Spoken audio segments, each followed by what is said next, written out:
You're listening to the Assembly Call IU podcast and postgame show, the place where Indiana fans across the globe hang out online after every IU basketball game.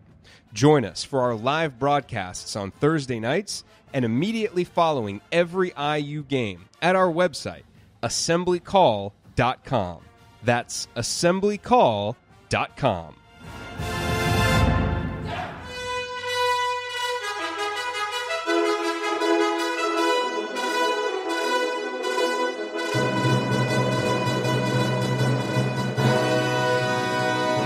And welcome, Hoosier fans, to this week's edition of Assembly Call Radio, where each week we discuss the most urgent topics in the never-dull world of Indiana basketball. This is our 111th edition of Assembly Call Radio, and it is our 484th episode overall of the Assembly Call, recorded on the evening of Thursday, February 14th, 2019, Valentine's Day. I am your host, Jerod Morris.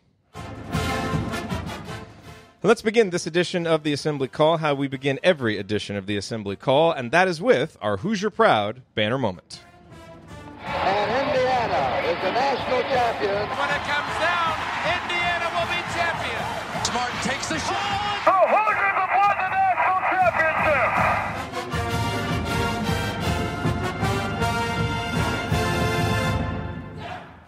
This week's banner moment occurred with 5:36 remaining in Sunday's devastating loss to Ohio State. With Indiana down 47-41, Deron Davis passed to Devontae Green, who promptly sank a three, pulling Indiana within 3 points. It was Deron's second and final assist of the game, and both of the assists were on three-pointers. Since his return to the lineup at Michigan State, Deron has dished out 13 assists over 3 games. The next closest Hoosier during that stretch is Romeo, who has 9 assists while playing roughly double the amount of minutes. And of Deron's 13 assists, 8 have come on three-pointers and 4 were dunks. So Deron has been Indiana's best offensive player in terms of facilitating high percentage and high-efficiency looks, both of which were in short supply while he recovered from the ankle injury he suffered against Illinois. And what is really interesting about this flurry of recent assists is that while Deron has always flashed good ability as a passer, he's never done it this consistently or prolifically. He had a total of 6 assists prior to the Michigan State game, never accumulating more than 1 in any game. His assist rates as a freshman and sophomore were 12% and 12.8% respectively. His assist rate now as a junior is 17.1%. Oh, and all the while he has maintained his shooting efficiency and improved his free throw shooting. So what are we to make of this? Well, 2 things. One, Deron has become a critical part of the offensive identity for this year's team. Everything seems to flow better offensively when he's on the court because of his size, skills, and confidence level. He will have to play as many minutes as he can handle down the stretch if the Hoosiers are to make anything of this disappointing season. And 2, as we look forward to next year, Deron projects to be a vitally important piece of Archie Miller's third team at Indiana. His senior leadership will be counted on, as will his ability to anchor the post while Trayce Jackson-Davis experiences his inevitable ups and downs as a freshman in the Big Ten. If the last 3 games are any indication, Deron's skills and mindset are up to the task. If his lumbering body can finally hold up its end of the bargain, Deron may still be able to fulfill the promise he came to Indiana with as a recruit. All right, now let me introduce my esteemed co-host for this week's show. To my left, he is the Chris Mack of Girls Youth Sports Coaching in Cincinnati, the president emeritus of the Robert Johnson Fan Club, and a world-renowned bracketologist. He's also ready for some new apparel after Indiana's former coach landed a top 5 recruit earlier this week. Let's talk about where we can get those Tom Crean, George versus all y'all shirts. Andy, what is your bottoms line from the last week in Indiana basketball? As for the Chris Mack comment, I will say I've never built that kind of lead on a team anywhere near as good as Duke, and so I've never had the opportunity to lose one. So what can you say? For me, I wasn't on the Ohio State game, and I think, like a lot of people, that game has felt kind of worse the more that you've gotten away from it. I think some of the other losses over the course of the season, you've been able to rationalize a little bit or try to put into a different context. And that one felt imminently winnable for one, given the way that Ohio State has been playing and is playing. It wasn't an offensive juggernaut that was coming in that you really couldn't stop. And once again, it was just the inability to make plays at key times to take control of the game, to build to even get to a point where you could build a lead, and then to make key stops down the stretch. And I think those things have been present maybe in varying durations, but those things have been present during these last 10 games. And as you get to this point in the season, you can tell yourself a story that there's enough good games to be won out there that IU could, claw their way back to the NCAA tournament picture. And you could be asking Brian and I ridiculous scenarios about whether IU could get in the tournament. And maybe that's true. I think the disheartening part is that there just isn't a lot that you've seen from the team that gives you the confidence that they'd be able to take advantage of the opportunities that are in front of them.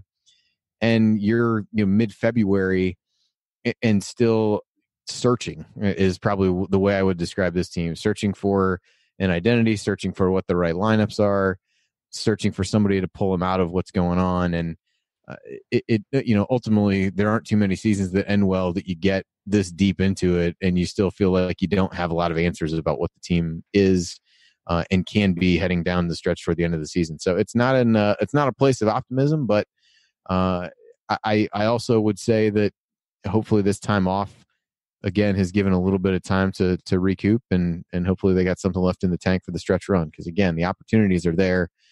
They just need to be able to show on a far, far more consistent basis that they're able to take those both, on the micro level within the game and on the macro level across a series of games. And to my right, no, it is not Ryan Phillips. Ladies and gentlemen, Ryan is on a date right now for Valentine's Day. Let's give it up for Mr. Phillips. Absolutely. Ryan had a good night. No, Megan, we don't know that yet, but hopefully it's a good night.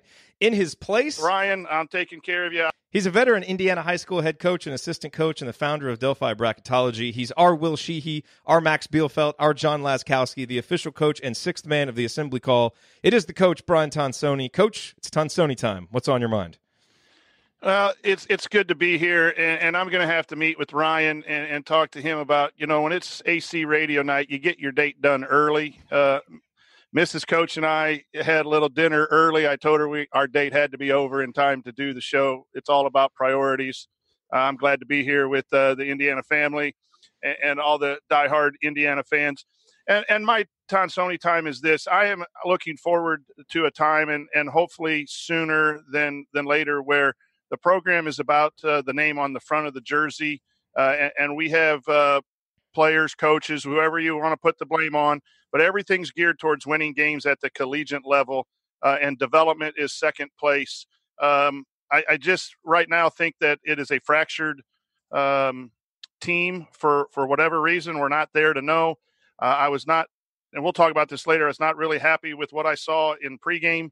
The body language was poor. I think I tweeted about that, and that's not what Indiana basketball is about. And covering other places and going to Purdue, and I know they're winning, so it makes a little difference. But the atmosphere in and around the program is a whole lot different. And I thought it would get here sooner, and that's where I'm disappointed that the Indiana brand is not further along. But I think there's a lot of reasons why it's not there, and we all collectively just need to hold on and keep the faith and keep plugging ahead, because it will get there again, because that's what Indiana basketball is all about. All right, well, here's what we're going to talk about this week. We will each give a few keys to victory against Minnesota, the game coming up on Saturday. Then we'll talk about the biggest problem that Indiana needs to solve down the stretch. I know there are a lot of them, but I think this one is the biggest, or certainly one of the biggest. We'll talk about why the atmospheres at Assembly Hall have seemed so pedestrian of late, and then we will answer your questions. All of that coming this week on Assembly Call Radio.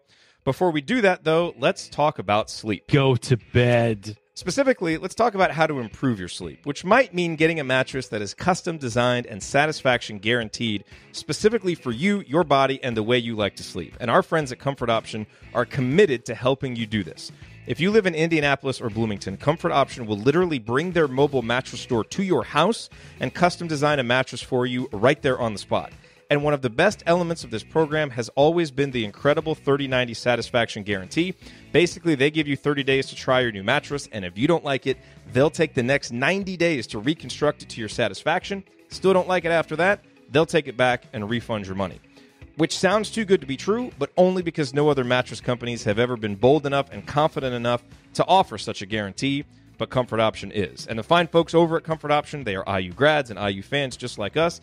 They've even got your back if you live outside Indy or Bloomington, and they do this with their Alpha mattress, which they ship direct anywhere in the U.S., cutting out the middleman and saving you money. And get this, Comfort Option recently extended their 30-90 satisfaction guarantee to the Alpha mattress, so even if they ship it to you in, say, San Diego, you'll still have 30 days to try it, 90 days to request a reconstruction, and your satisfaction is guaranteed, where they take it back and refund your money. Boom, over, done. So go to comfortoption.com right now and either order your Alpha mattress or schedule your in-home mattress store service today. And when you do it, use the promo code ASSEMBLY to get $50 off your purchase. Again, comfortoption.com, promo code ASSEMBLY for $50 off. Get the mattress that's right for you.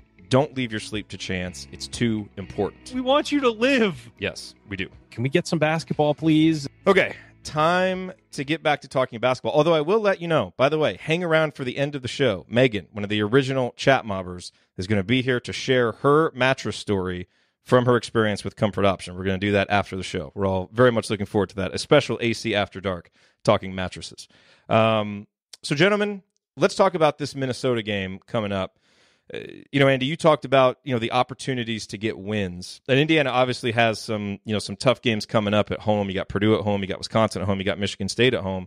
You do have some games that look like winnable games on the road. Minnesota, kind of a middle of the pack Big Ten team right now. They're 6-8 overall. They've lost 4 in a row. What do you think are going to be some of the most important keys to going up there and getting a win for Indiana? Yeah, if you look at Minnesota, they really are struggling. They've lost 4 in a row. The 2 wins prior to that were Illinois at home and Iowa at home in a game. They had a reasonably big lead, as I recall, and let Iowa get back pretty close at the end.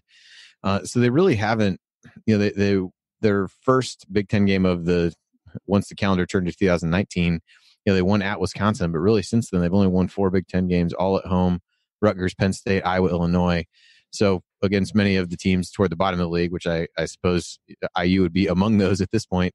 When you look at the stats, conference play, IU's 13th on offense, Minnesota's 13th on defense. So the movable force against the resistible object, I think, maybe. I don't know. How's that? I don't know what the inverse of that analogy is. So, that's one area where, at least for all of IU's offensive struggles, they're not coming up against a team that's played really well on the defensive end. Really nothing to hang their hat on in conference play as you look down that way. And on the other side of the floor, they really need to just keep Minnesota off the free throw line. We've talked about how great IU's free throw defense has been, of course, but Minnesota has, first in Big Ten play in free throw rate at just over 40%. So that's a really important number for them, because they're not a team that shoots the ball particularly well. You're going to watch the 12th and 14th ranked 3-point shooting teams in conference play. So that will be exciting, but they do get ready. I'll be at a 6th grade girls game that may feature, a relatively close level of shooting, I think. But, Minnesota does shoot really well from 2. And I think you look at guys like Jordan Murphy, Amir Coffey, who can get to the basket, being able to do some things there. So, it does feel like a game, the way this run has gone. I'm sure I just talked about how bad Minnesota shoots, and they're going to go shoot 53% from 3-point range and something like that. But it does, there's nothing outside of getting the free throw line and being able to score inside that really stands out that Minnesota does well. But IU's had its trouble rebounding. Jordan Murphy is one of the best rebounders in the league, maybe even the country if you go that far out. So I think trying to figure out a way to really keep him off the glass, limit some of those second chance points in a game that should feature quite a few missed shots if the numbers play out the way it looks like they will, or at least a couple of things that stand out to me. I would say it goes without saying that Indiana needs to get off to better starts in both halves. We're going to cover that in our next segment. Andy, you talked about how Minnesota doesn't shoot particularly well. They're a terrible shooting team on 2s, on 3s, on free throws. Basically, the way they generate points is that high free throw rate and second chance opportunities. So Indiana really needs to try to limit those. And then there's a big opportunity against them in transition. They're one of the worst teams in the country, according to Synergy Sports, in terms of defending in transition. And, part of that is obviously because they crash the boards and really put a high premium on offensive rebounding. So Indiana really, really needs to make them pay going the other direction and get some easy baskets, especially on the road. I think if Indiana can do that, they'll have a good chance to win. If they aren't able to get out in transition and it's just a half-court game all night, I think it'll be much more likely for them to struggle. Coach, what are your keys? I like your comment about transition. In watching Archie on the sideline Sunday in person, he is constantly imploring the team to push the basketball, and that comes down to getting solid point guard play. I think Finney has had a nice year. He's still just getting back after his injury to playing with a lot of confidence. I think Archie really wants him to push the ball. That's a way, we've said it several times on the show, to get some easier offense. I think the key is finding the right matchups. We're going to talk about that here coming up. Teams have found a way to clog the lane against our stars. And people always say, why aren't we winning with two outstanding players? Because they're really playing, whenever they drive, it's 1-on-2, 1-on-3. And when we've played well, we've hit threes and stretched the floor. And so I think some of that has to come to just executing the three-point shot a little bit better.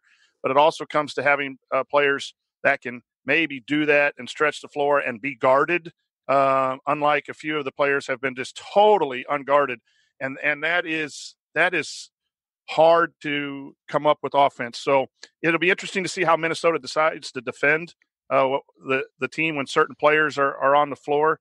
And hopefully we see that we can put them in rotation. If we can put them in rotation as bad as they are statistically, I think it bodes well for the Indiana offense. But this team needs to find ways to score points in order to win Saturday.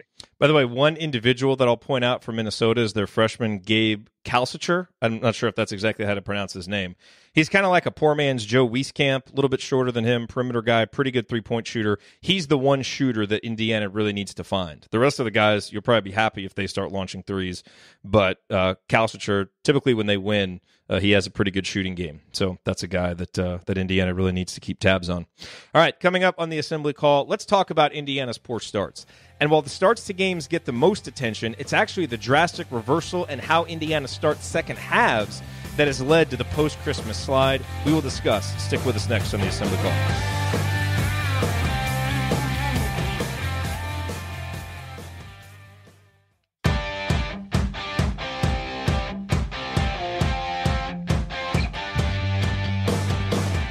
Welcome back to the Assembly Call. You can find all of our content at our website, assemblycall.com. And if you ever want to participate in our unedited live broadcast, chat mobbers, or watch those replays, then check out our YouTube channel. As esteemed chat mobber Chad once put it, hearing the stuff in between, you get to know you guys a lot better. Like the time Coach discussed his aversion to on-court tomfoolery. I once kicked my kid out of a fourth grade game because he popped his collar. Join us live at youtube.com/assemblycall. I'm Jerod Morris here with Andy Bottoms and the coach Brian Tonsoni. So, guys, let's talk about starts because, the way that Indiana has gotten off to starts in first halves of games has been a problem all season long. But when I dug into the numbers, I was doing a little research for Banner Morning earlier this week. Looking at what we've done at the starts of second halves really stood out. So I want to get your guys' reaction to this. So in Indiana's 8 games against top 100 competition prior to the Michigan game, so, the Illinois game and all the non-conference games, plus the Northwestern and Penn State game against top 100 competition, the Hoosiers were outscored by a total of 23 points during the first 10 minutes of first halves. All right, not good. Indiana, digging themselves early holes.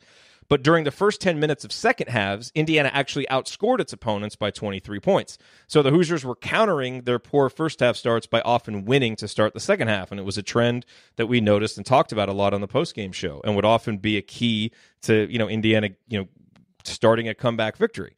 But in the Hoosiers' 10 games against top 100 competition since then, all right, they have been outscored by 42 points during the first 10 minutes of first halves, which is similar to before, though a little bit worse on a per-game basis.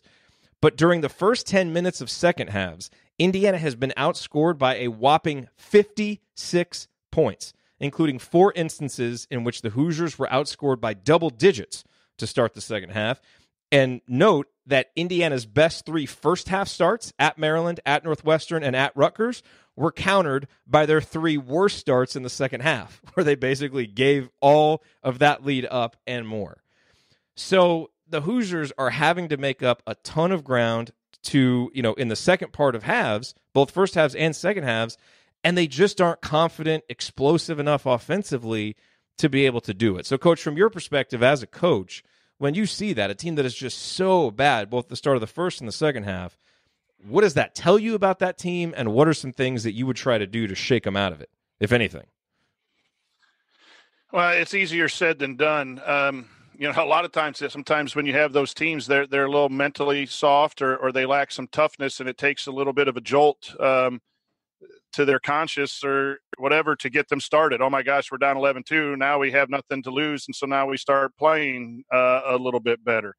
I just start to believe that this team is what I call a little bit of a light switch team, that when the light switch is turned on, their play is really, really solid and they can compete with anyone.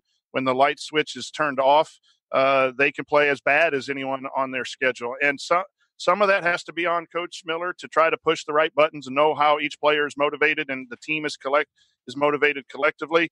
But I also put a lot on the players. When I was there Sunday, I'm an old-fashioned guy. I think when you show up at Assembly Hall, Cook Hall on game day, you're there to work on game-ready skills. And I did not see that. Now, whether that's does the coach have to make sure that happens? You could argue that they have to do that, but players should do that too. Robert Finnessy was working really hard on his three-point shot right up until the last buzzer to send him to the bench for starting lineups. He was down in a stance, catching game speed.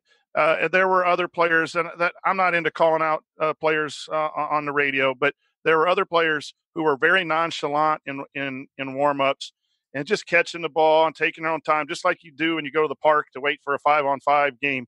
And I think that sometimes players don't even know that they got to get themselves motivated or how to be self-starters. This team is not a self-starting team.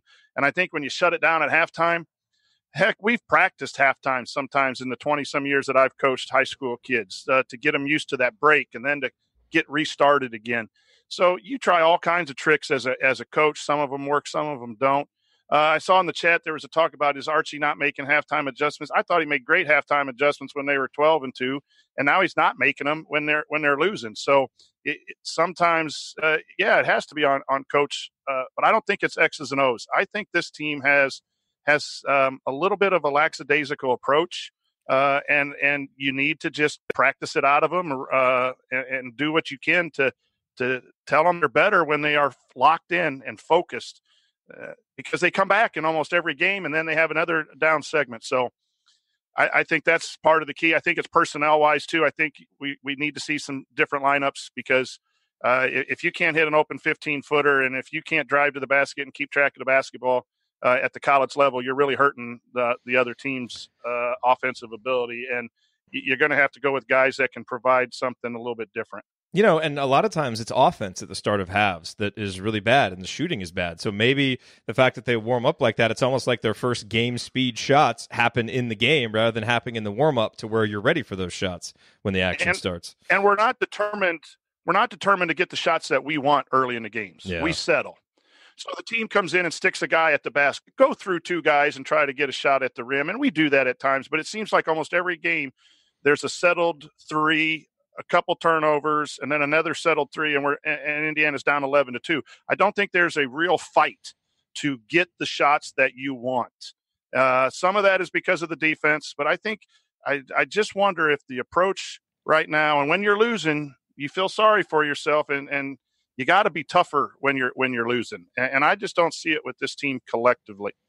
So, Andy, let's talk about potential solutions, because something that we have talked about, especially after these last couple games, is maybe it's time to start Duran, and maybe it's time to just put your 5 most consistent players at the start of the halves. And yeah, you only have Duran for maybe 20 to 22 minutes, but at least get off to better starts, play him at the end, and just figure out what you have to do in the middle. And if Indiana's going to do that, it would seem like this game against Minnesota would be a good time because they start the big guy Oturu alongside Murphy. So it would really seem like a good game to do that if Archie were inclined to do so. Yeah, I think even going back a little bit further than that, I had thrown out the notion of moving Juwan to the 4 and trying to figure something else out. And I think that may have even been before Duran really has come back and played well. And in my head, it was just to give a different look, because if you want to continue to play the way that they did, I think that was, for me, one of the more frustrating things at the beginning, at least, of the Ohio State game. And Ryan Carrazza broke that down on Inside the Hall, and all those possessions where basically they're parking a guy in the middle of the lane and basically letting Justin Smith do whatever he wants. At some point, you have to deploy him in a different place. You can't continually set him up to get the ball at the top of the key, knowing that they're not going to guard him. So do you invert him and Juwan, even though he's not really a post-up player, but at least keep somebody honest to do that? But continuing to give him the ball on the perimeter is kind of setting him up to fail, unfortunately. And you would like to think that he is at a point in his career where he's going to know, some of the things that Coach said of, I'm going to be able to drive into traffic without losing the ball. I'm going to be able to pull up and confidently take a 12-foot jump shot.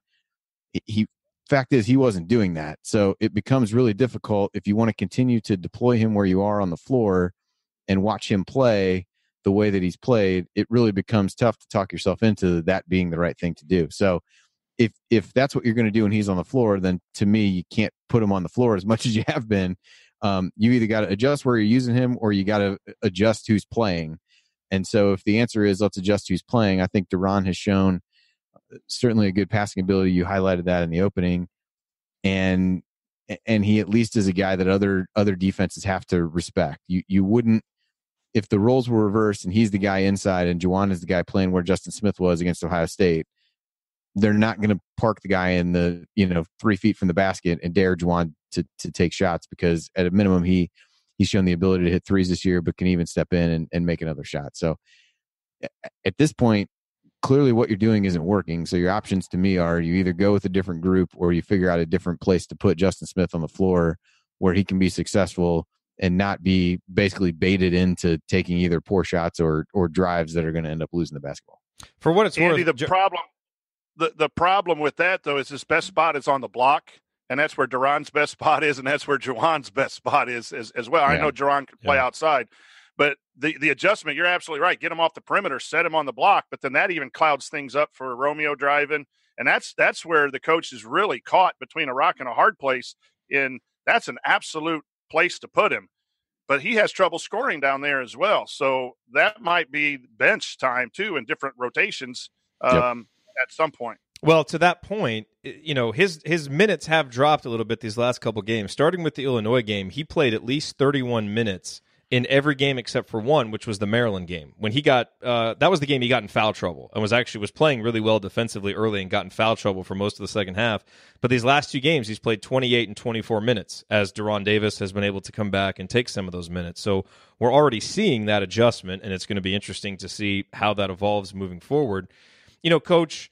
Well, hang on. The other thing that I would say about that, I mean, if you look again, these are in-game efficiency numbers, but they are brutal. Bad.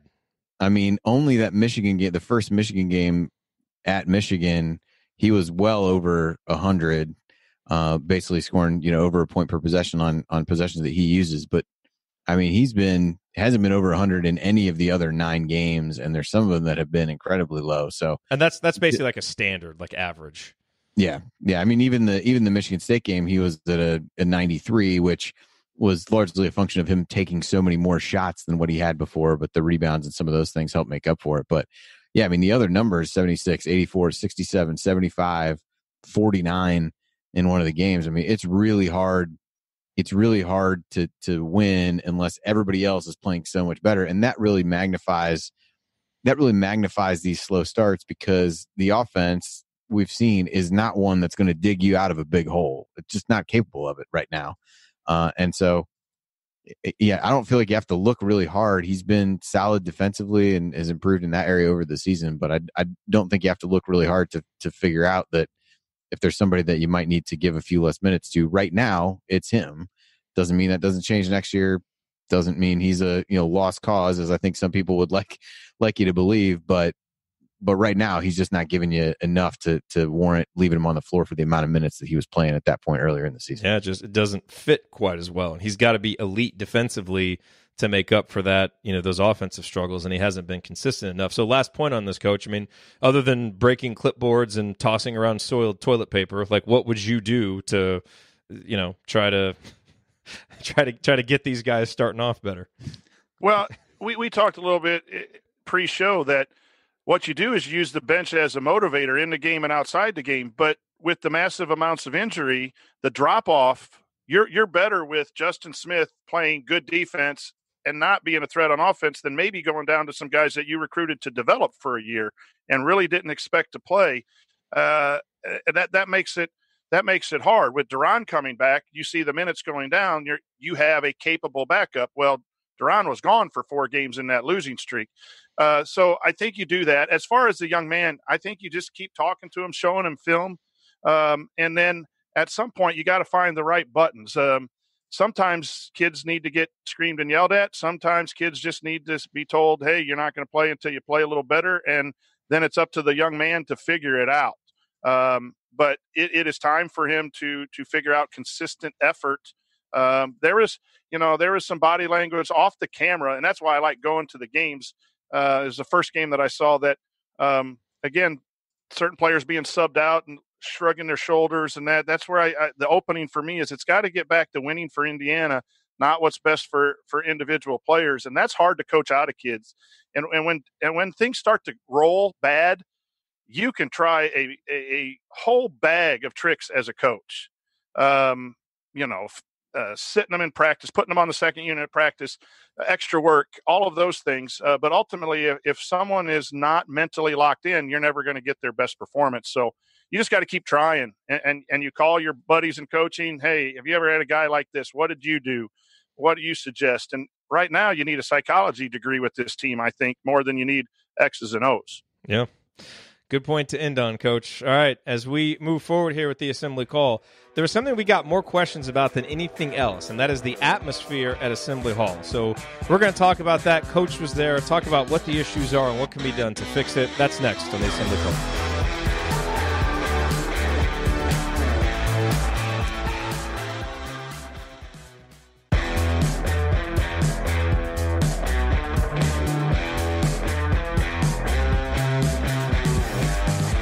Welcome back to the Assembly Call. I'm Jerod Morris. I'm here with Andy Bottoms and the coach Brian Tonsoni. Remember, you need to be subscribed to our email newsletter. We send it out both after the games or post-game analysis, plus our weekly IU news roundups, even during the off-season. It will make you a smarter or more well-informed IU basketball fan. There's a high-level operation going on out there. So just text IU to 66866 or go to assemblycall.com. That's IU to 66866 or go to assemblycall.com. Make no excuses.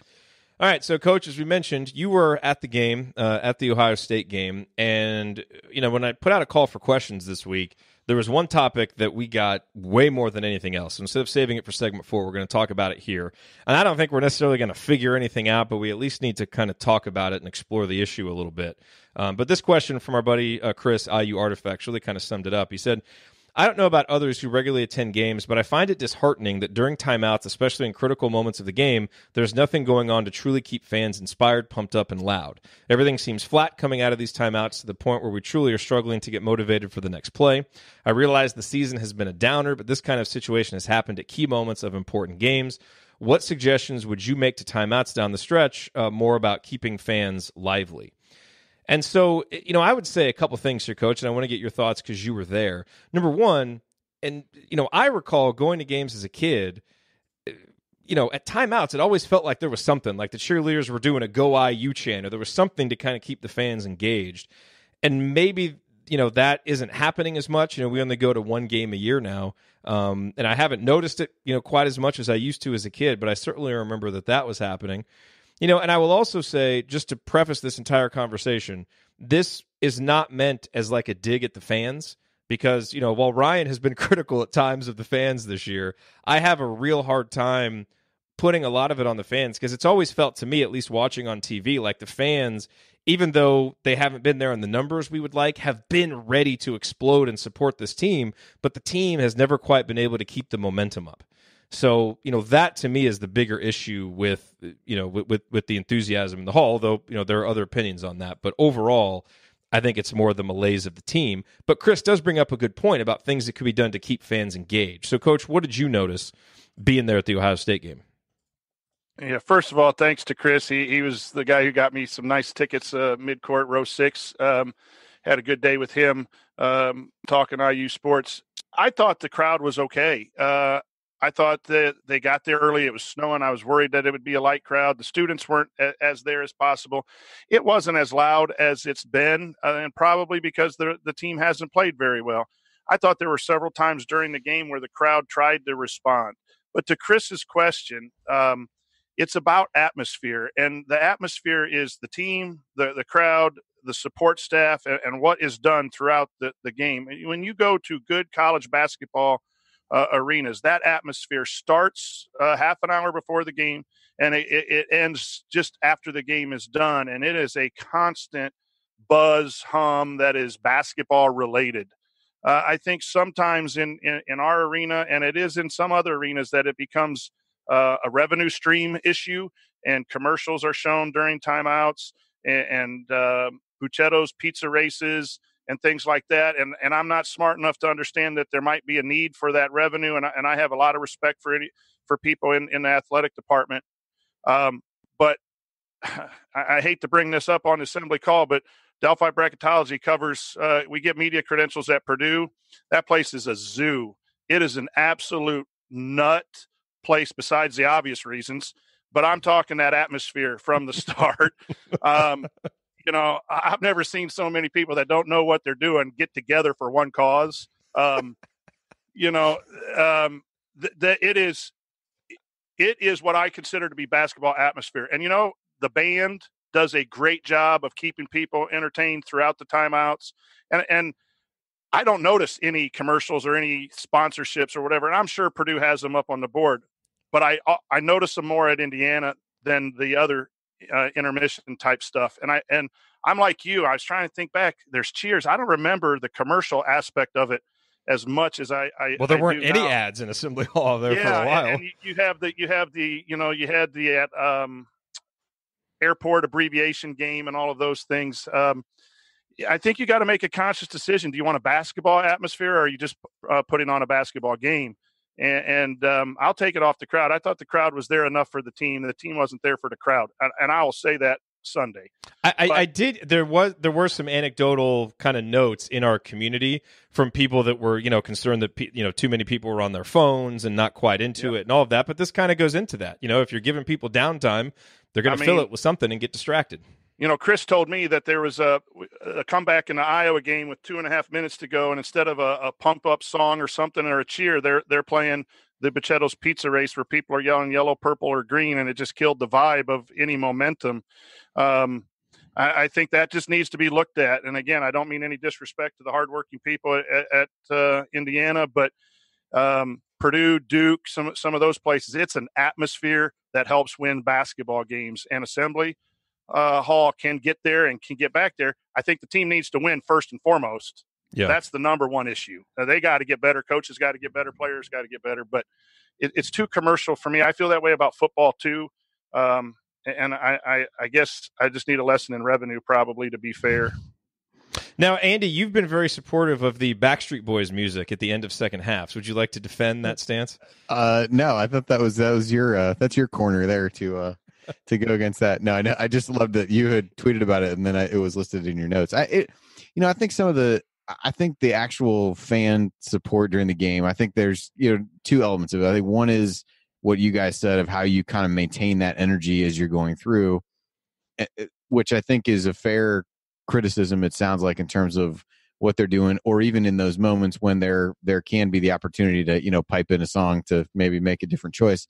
But the other thing, it's kind of a chicken and egg argument at some point of, if I show up and I'm ready to go, and then the team comes out and, is continuously digging a hole for itself at the beginning of the game, or the shot clock malfunctions, it's easy to say, all right, well, you kind of fall back into I'm going to wait till something good happens to cheer versus I'm going to cheer to make something good happen. It kind of becomes that argument. And I think, I think people are in different scenarios that go to the games. I mean, as you said, we go to one game a year, so I'm going to be a lot more apt to get pretty into it versus if I've been to 5 straight games, even going into the Ohio State game, I've seen 3 straight home losses, and the team, in a couple of them, you didn't really feel like they showed up.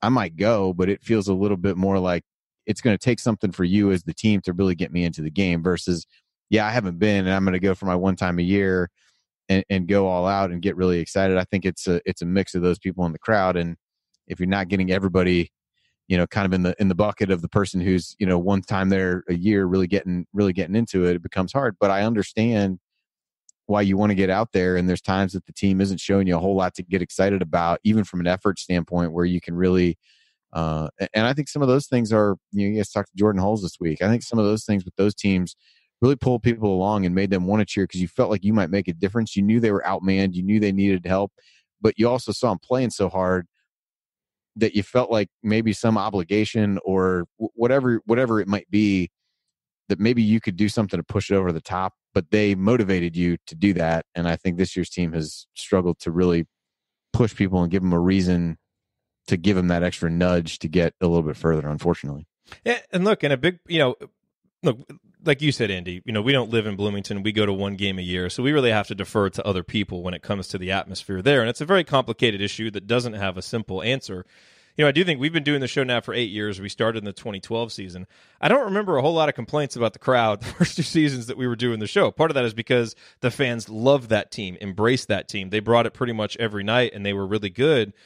But it's felt like for about the past 5 or 6 seasons, outside of 2016, when that team really got on a roll, about this time in the year, this becomes an annual topic. And part of that is clearly because the team just hasn't been playing that well. And I think, we're really, if we can't get this thing turned around and start winning consistently again under Archie Miller, and I'm not saying I don't think that we will, but I just think it's a very critical time right now because, Andy, when you and I came up as fans, we were kind of at the tail end of such a great run for Indiana, from 72 to 94, 22 years where Indiana finished in the top 25 18 times, in the top 10 12 times, won 3 national titles. We missed the tournament just 4 times in that span. Well, if you look at the 23 years since, from 95 to 2018, Indiana's finished the season in the top 25 just 6 times and in the top 10 once, and we've made 1 Final Four. We've missed the tournament 8 times in that span. All of that coming in the last 15 seasons. So, whereas, we kind of became fans at a time where you always expected the best and you expected winning. We've got, 2+ decades now of fans that have come up just kind of expecting Indiana to be good every now and then, and this vague promise of what things once were, but so many false starts of we're finally back. And if you're interested in this topic, I highly recommend the Crimson Cast, where they really went into this in a lot more depth. But, at some point, Coach, the consistent winning is going to have to come back to pack the stands and to redevelop a fan base that comes in, game out, expecting the team to win. Because I just think right now, and it's totally understandable why, I don't know that we have that same just confident / enthusiasm, as an overall fan base when we're at the Hall. Yeah, and I'm a big believer. I get into this with some of my football buddies. If you want crowds, win. And I don't think it's a chicken or the egg situation. I think winning cures a lot of things. And when you win, people want to be there. And probably when you guys started the show, that's when you started to turn around and making Sweet 16s and ranked number 1. And people were happy, and then it's kind of gotten choppy since then. So you understand that. No one likes to watch a product that's up and down. But again, I think college sports are that's, if you went to school there or you've been a diehard fan and didn't go to school there, you got to stay with it and bring everything you got. It's good or bad. I'd rather watch Indiana than some other teams. And I'm proud to wear the cream and crimson and have my man cave all painted up, and I won't go anywhere else, win or lose. And we need more of that attitude than win or I'm quitting on the team. I'm not watching anymore. I'm not doing this. I don't care if it's the worst program in the world. I'm going to watch. And I would implore fans to get back to that because college sports and Indiana University deserve it. Yeah, I agree with that wholeheartedly. Yeah, I think I agree with both of you, because I think the foundation that Jerod talked about is probably what leads us to all fall into the camp of what Coach has said. We have such great fond memories of watching games growing up, of whether it was in Assembly Hall or not. And those kinds of foundational things make it really hard to turn away from something and not feel emotionally invested in it. And even if I would say I'm, because other things in life come up and there's things that you find eventually that there's things more important than that, maybe I'm not as emotionally invested as I once was, but at least in that sense, I think we have a lot of that. And then I think you've got a generation of people now who don't have the same, quantity and maybe even quality of those fond memories of what that really means. And I think it becomes a point of, I won't say animosity, but I think it becomes a, point of pride for some people to do and a reason to get upset with other people who don't view it in the same way. And so I think it's, you need to get to a point where another generation of folks has those experiences that really matter. And you referenced a few numbers and probably put together some others that, there's a heck of a lot of people who just don't have that same idealized view of it. And maybe that leads us to trying to find an idealized view of this team, every single season as we do that. I just think there's not people who view it that way anymore, which is a function of how they perform, which is a function of winning, like Coach said. So, like it or not, there are certainly folks who have been around and saw enough winning early on to kind of anchor themselves to the program in that way. But unfortunately, right now, the reality is that I think there are a lot of folks who haven't done that, don't have those kinds of, that thing to really anchor them to it. And hopefully one of these teams will be able to build that back up in a sustained way, as opposed to, those kind of, short flashes like you talked about in a couple of the seasons, even since we've been doing the show. Got to create those emotional attachments, man. That's what we need more of. All right, coming up in our final segment, we answer more of your questions, including one about who our IU basketball Valentine is, a very timely question, and another about why it seems like Archie is getting consistently outcoached in Big Ten play. That is next on the Assembly Call. Stick with us.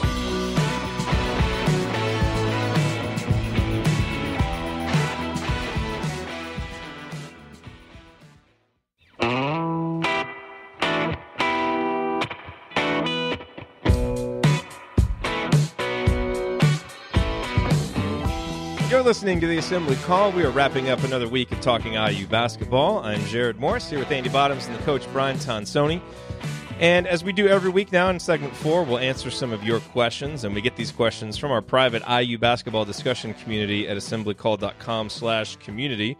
And so let's start out with JD's question. It's a timely one. I figured someone would ask this. It's been a rough Big Ten season. How about some positivity and gasp fun? Who is your IU basketball Valentine? Andy, who's your IU basketball Valentine right now? Well, I'll just throw out a couple guys who I really liked when I was in school. One was Larry Richardson, which was my roommate and I, for whatever reason, really latched on to Larry Richardson, and unexpectedly, he really turned in some big performances toward the end of his career, which was extremely unexpected. But he did. He found his way into the hearts of some other fans during then.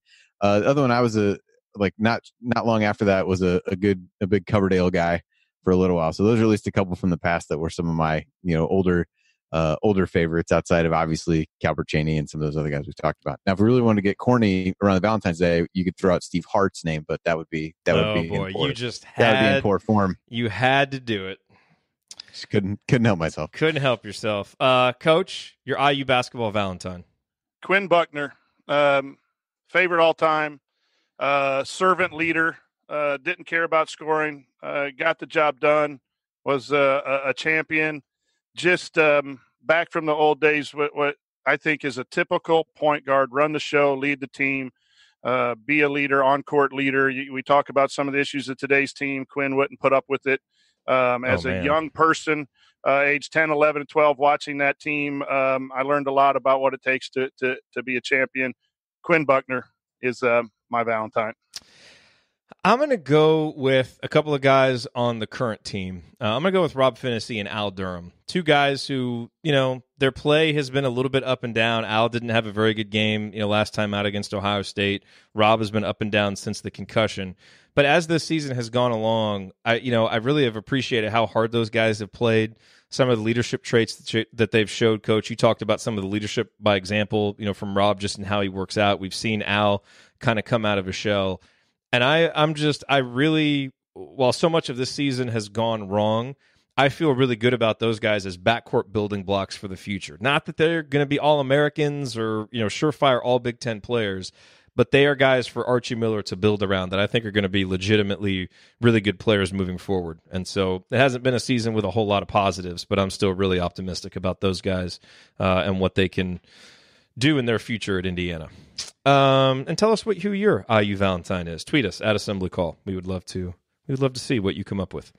Coach, this is from Tony. Why does it seem that Archie is constantly getting outcoached this Big Ten season? All the film sessions keep showing how IU is getting exposed instead of showing what Archie is doing to expose the opponent. Kind of concerning. Are you concerned about Archie's coaching, or do you think that this might be more of a personnel type issue and something else manifesting here?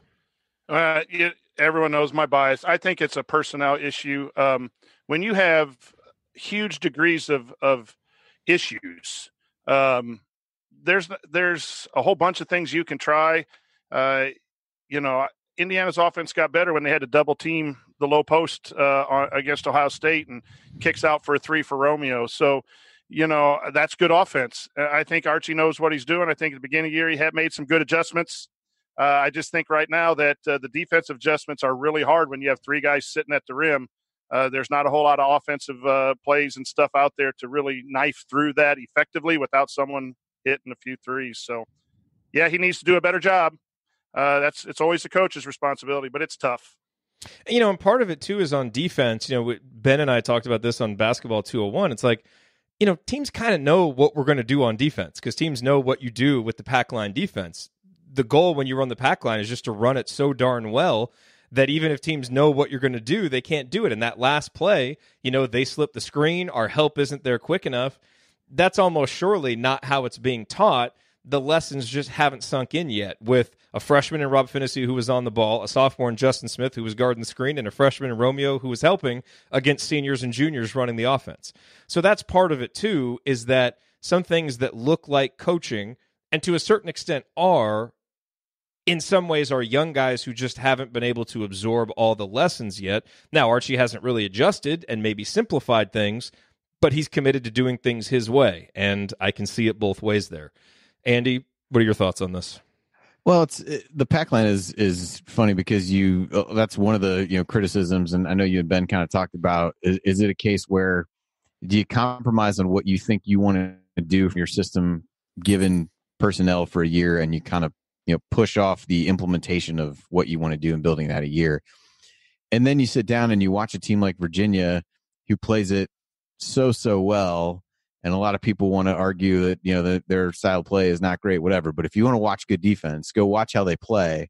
And they can really even things out. They've gotten better players over the course of time. But you watch them play North Carolina, who, recruiting rankings, all those kinds of things. What they did was able to negate a lot of good players versus, sometimes you play a team like Duke who doesn't matter. They're going to beat you just because they got so much better athletes. But it can work against really good teams. Yep. All right, that's going to have to do it for us on this week's edition of the Assembly Call. If you want to see us do the show live, join us at assemblycall.com on Thursday nights for the live broadcast of our Assembly Call radio recording. And you can always subscribe to our podcast by searching for Assembly Call wherever you listen to podcasts. And don't forget to go to assemblycall.com or text IU to 66866 to join our free email newsletter. Thank you for listening. We will be back to talk with you Saturday after the IU Minnesota game. Until then, keep your elbows in and your eyes on the rim, and go Hoosiers.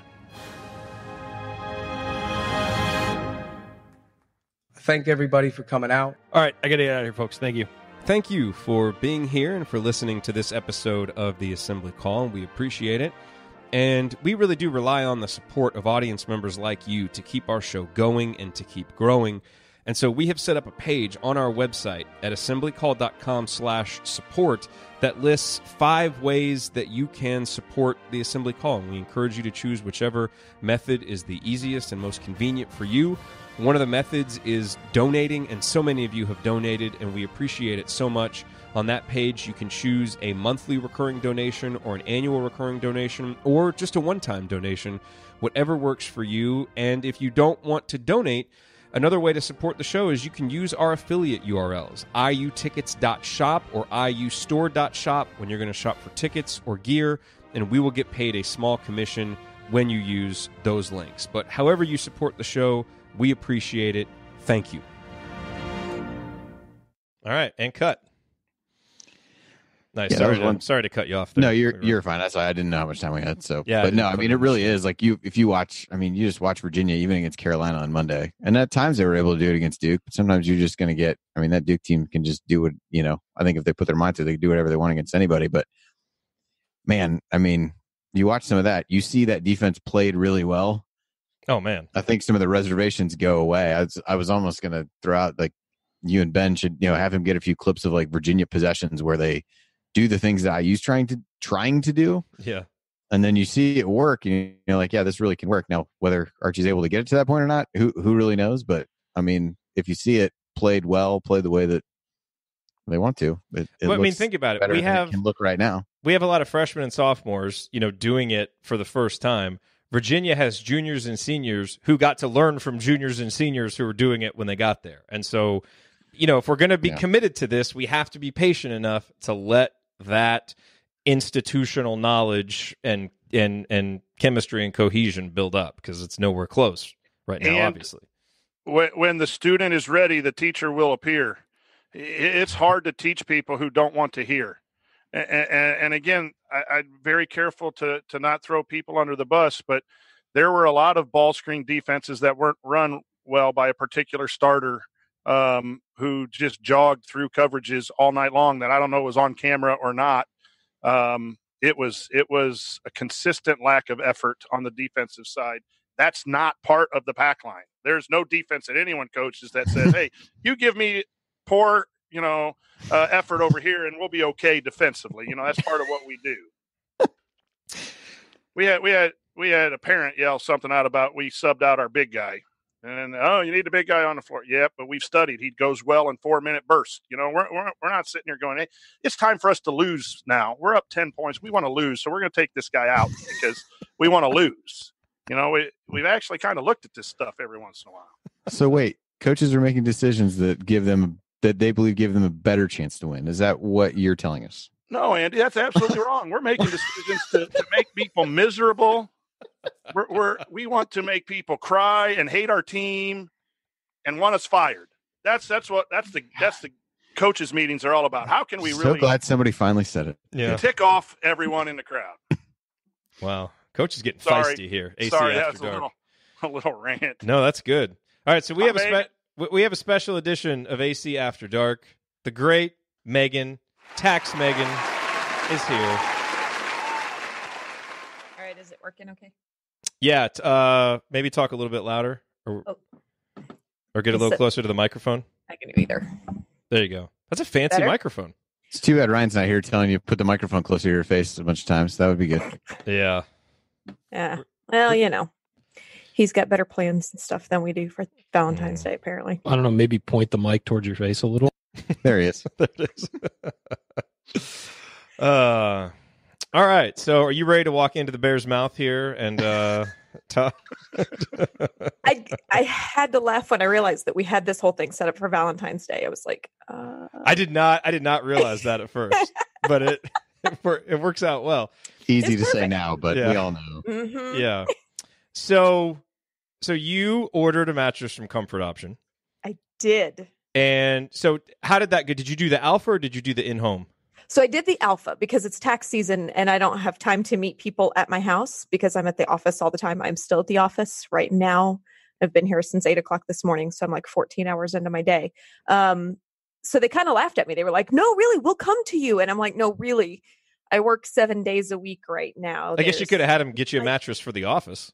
I mean, and I could have considered that. Like, hey, will you come to my office and I can check out the bed and then you could just go ahead and put it in a box here and we'll shove it in my car and I'll figure it out. But I did the alpha. They did go ahead and actually, they brought it down. They delivered it themselves as opposed to actually shipping it so that they could drive the vehicle around. Oh my gosh, I'm so sorry. I don't know if you guys just heard that. One of the other computers is trying to shut down next to me. So we ordered the alpha. We ordered the medium alpha.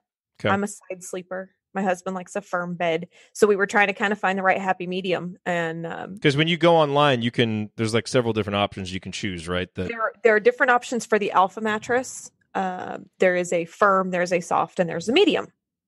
No. The medium was perfect. You guys. So I blew a disc in my back like 10 years ago now, and it's never been the same. We were talking in the chat mob a couple weeks ago about McBob and back injuries and how like basic things like sneezing is completely terrifying when you have a back injury. And I've literally like called my chiropractor crying going, I just sneezed and it's the worst thing that has ever happened to me. Can I come see you now? And so I was trying to think exactly what day they brought my mattress. But I mean, we unrolled it. It's all on my Instagram. If you go hunt me down on Instagram. Yeah, you did. You had a cool Instagram, a series of posts on that. We were like, it was almost live tweeting the whole experience of the unpacking and unboxing and the inflation, which was a lot of fun for my teenage daughter to watch. And And we should state for the record, you bought your mattress. Now you got a nice discount on it because they offered us a discount if one of us wanted to get it, and none of us had an immediate need. So you got a good discount, but you did buy this yourself. Yes. I purchased my mattress, and if you ask my 3 teenagers, I will be purchasing more of them here in a few months. Each of the kids is, fighting for space in my bed. Which I haven't had in a long time because they're teenagers. But there's a really good possibility that we will be getting a few more after tax season is over. My kids are all due for upgrades too, but my husband and I specifically had been sleeping on the same mattress since we got married. We will be married 18 years. Wow. It was beyond time for a mattress. And we had been looking. I think you and I had chatted about it at one point right around Christmas. I'd been kind of looking for a little bit, and we'd been trying to figure out. And again, going mattress shopping, going somewhere to do that is so difficult. And you can go to different places and you can lay on different things, and you have your shoes on, and it's not the same. It's not the same as what your real sleeping experience is going to be like and what it's going to be like in your own home. So knowing that I also had the opportunity to bring it in my house, unroll it, check it out. I actually got an email this morning from Comfort Option, just checking in, Oh, that's cool. How's everything going? Do we need to make any adjustments? Because they will do that with the Alpha mattress too, folks. They will do that with their kind of standardized mattress structure. They will let you sleep on it for 30 days, and then they'll work with you to kind of swap things out and make it more appropriate for what you need if you find it's not working for you, which is awesome. Now, we've been really, really pleased with how the Alpha Medium has felt, but I gave some real thought to the firm, just because my husband tends to like a firmer bed. And I thought, well, but at least this way we have the option. We can play with this. We can check it out. So, but then, there again, if you have them just show up, if you're in this area and you have them show up and build you what you want, then you're checking it out right there in your driveway. It's the coolest looking thing. Do you know, could they build like half a mattress one way and half another way, like a pizza with half pepperoni, half sausage? Like, does that? I don't know specifically because I did not think to ask that. I don't know that either. I should ask that question. But I would think that that's not outside the scope of possibility. And I'm sure it's not the first thing that they've ever been asked. And in fact, I can email Ian back. He's been their contact point that I have been working with. He's kind of their brand manager or whatever, and just kind of try and find out on something like that so that we can kind of pull that back in here, because I think there are definitely, obviously there are mattresses out there that market to that specifically. Yeah.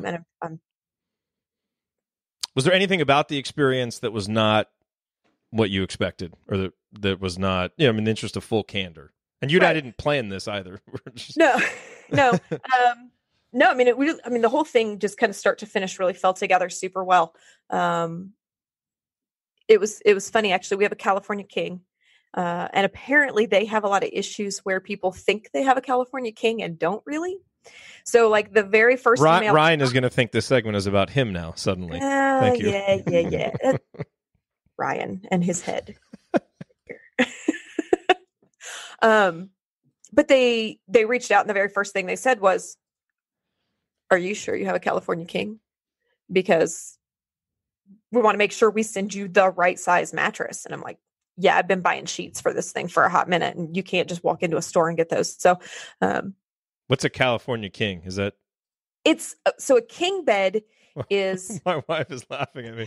Is that standard information that people know? No, this is the first time I've ever heard of California King. Really? That part is funny. Yeah. That part is funny. So a standard king is wider and shorter, I think. I got to remember which way the dimensions go. One is slightly wider and not as long than the other. I don't remember which way it goes. My bed is 72 inches wide and 84 inches long. Okay. Or, I don't know. Mine's a California King. It's hard to buy sheets for. You can't just walk into Target and get those. Okay. But No, I mean, I think really the whole thing, start to finish, went incredibly smoothly. That's awesome. That's good to hear. I mean, it probably took me more time to convince myself that I knew which mattress I wanted to get. Did I want to try and see if I could find a way to have them come and do the custom build? Because I mean, as much as anything, because that sounded cool, right? Like they were if you go to their website and you look at the pictures that are there, there's a van with a bed in it, and they just put the mattress together right there, and you lay on it and you decide if you like it or not. So when you do it for the kids, are you going to have them come out? I mean, I think that's probably going to make the most sense. I mean, I know that the kids like what I have, but like my oldest has back issues as well. And he may prefer the firmer mattress or, I mean, I have a runner. I have a kid that hunches over video games pretty much all the time. And I mean, their needs are going to be different. Yeah. Realistically speaking, we all have different needs for what our body looks for when we're sleeping. And I think giving them the opportunity, they're all teenagers. They want input on anything and everything that has anything to do with them. Yeah. So, and it's all the same pricing. And if I'm, they don't charge you extra to come build the mattress at your house. That's what's crazy. It's the same price. Yeah. So. That's awesome. Well, I appreciate you coming on here, especially when you've been working 14 hours. I mean, you're well rested, obviously, but you're still working a lot of hours. So. Best things. So I've been kind of keeping an eye on what my sleep tracking looks like on my wearable. Mm-hmm. And my deep sleep cycles are longer. Hey, we got data. Yeah, like there's legit hardcore data. I like data. It's kind of my thing. That drop is going to be coming back. Totally out of context. There's legit hardcore data. But yeah, I mean, it's awesome. I can see that my deep sleep cycles are longer. They're, the durations are better. The reoccurrences of deep sleep cycles are more frequent. I am physically sleeping better. My back, usually we get into this part of the year, and I mean, I have my office chairs, one of those yoga ball desk chairs, and all these things to try and keep my back from just completely being inflamed. I haven't had to go to the chiropractor at all yet this season. Wow. That never happens, ever. Like my chiropractor and I are tight. And I miss him. He's a great guy, but that's a copay I'm not paying this month. So, hey, there you go. There you go. All right. Well, that is awesome, guys. Any follow-up questions that you have? I do not have mattress follow-up questions. Oh, come on, Andy. I will say that I knew that a California King was some kind of hybrid, but I had at least heard of it. So yeah, I'd never heard of that. Really? No, but I'm kind of clueless about that kind of stuff. Hence why my wife is over here laughing at me. The king bed was a big find for us here at the Tonsoni's. We don't like to bump into each other at night, and you can go where you want with that. But no, it's AC After Dark, Coach. You go. You take it any place you want. AC After Dark bedroom. We don't want to bump into each other unless it's planned. Let's see. Comments from Ryan's girlfriend in the chat. Andy looks bored. Andy is here for moral support. I was updating to be fair, I was updating my spreadsheet that I keep for bracketology stuff with the scores that have happened tonight while we were talking about that. So I was listening. I got to hear that Jerod didn't know what a California King was. I pay attention to all of it. So if I look like I was just staring into the screen, it's because I was staring into the screen to see you. Because we like data. Because we like, exactly. That's right. We like data. The chat mob's been out of control tonight. It has been. In a good way. They're on target. Hey. It's a good chat night. The season keeps getting worse, but the chat mob just keeps getting better. Hey, keeps rising to the occasion.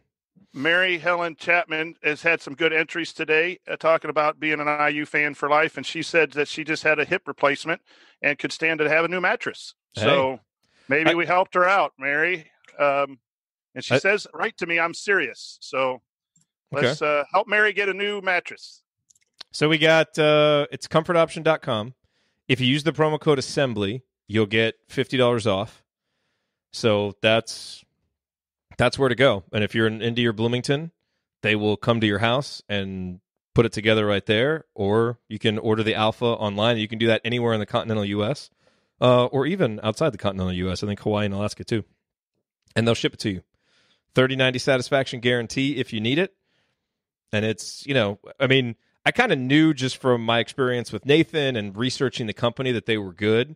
But now, like my experience with him, working, through the ad campaign this year and your experience with them, it always makes you feel a little bit better when you have those firsthand experiences. So it's great to hear that, and we can recommend it even stronger now. So, and Mary, we hope you get better from the hip replacement, and I guarantee you that your pregame routine's probably more intense than some of the IU kids I saw on Sunday. So keep up the good work, Mary, and keep joining us in the chat room. Coach is on fire right now. He is on fire. Well, Megan, thank you. By the way, are you going to be able to come hang out with us after the Michigan State game, March 2nd? I blocked out that time on my calendar weeks ago. And Saturdays are usually good. That's always one of the things. Like, I was so excited that you guys went for March. Yeah. We've talked before about how that last weekend in January is a nightmare for me. Yeah. Saturdays we usually close at 5, which means I can usually get out at a semi-reasonable hour. And good. I've been talking with someone at the Tap about possibly doing something there. And if the reservation doesn't work, then we'll just kind of do it, more impromptu. But we'll get together probably a couple hours after the game. Are they going to have live music again? The Tap. Well, this will be more in the afternoon, so I think we're into the evening, so I don't think it'll be as late as it was the other time when we were screaming at each other. Because I'm old. That's true. That's a good point. I'm one of the old perfect. People that they're all worried about at Assembly Hall, except I'm real good at getting up and getting loud. But are there any other places you would suggest?